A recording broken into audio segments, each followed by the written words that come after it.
ഇന്ന് നമുക്ക് ബോട്ടിലൊരു വാട്ടർമെലൺ ചെയ്ത് നോക്കിയാലോ. ഇവിടെ റെഡ് കളർ പെയിൻറ്റ് എടുത്തിട്ടുണ്ട്. ബോട്ടിലിൻ്റെ ഒരു ഹാഫ് പോർഷൻ വരെ നമുക്ക് ആ റെഡ് കളർ പെയിൻറ്റ് അടിച്ചു കൊടുക്കാം. അപ്പോൾ അതിനൊരു പെർഫെക്ഷൻ ഉണ്ടായിരുന്നില്ല, അതുകൊണ്ട് ഞാൻ സ്പഞ്ചിൽ പെയിൻറ്റ് സ്പ്രെഡ് ചെയ്ത് കൊടുക്കുന്നുണ്ട്. അതിനുശേഷം അതിൻ്റെ താഴ്ഭാഗത്തായിട്ട് വൈറ്റ് കളർ പെയിൻറ്റ് അടിച്ചു കൊടുക്കുന്നുണ്ട്. ഒരു ലൈറ്റ് ഗ്രീൻ കളർ എടുത്തിട്ട് അതിന് താഴെയായിട്ട് അടിച്ചു കൊടുക്കുക. ലൈൻസ് ഇടുന്നതിനായിട്ട് കുറച്ചുകൂടെ ഒരു ഡാർക്ക് ഗ്രീൻ എടുത്ത് ലൈൻസ് ഇട്ട് കൊടുക്കുന്നുണ്ട്.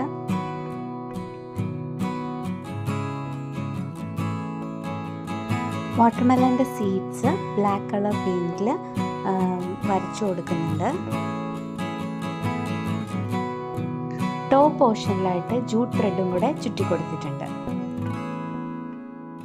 വാട്ടർമെലൺ ബോട്ടിൽ റെഡി ആയിട്ടുണ്ട്. ഇഷ്ടപ്പെട്ടെങ്കിൽ ലൈക്ക് ചെയ്യാനും സബ്സ്ക്രൈബ് ചെയ്യാനും മറക്കല്ലേ.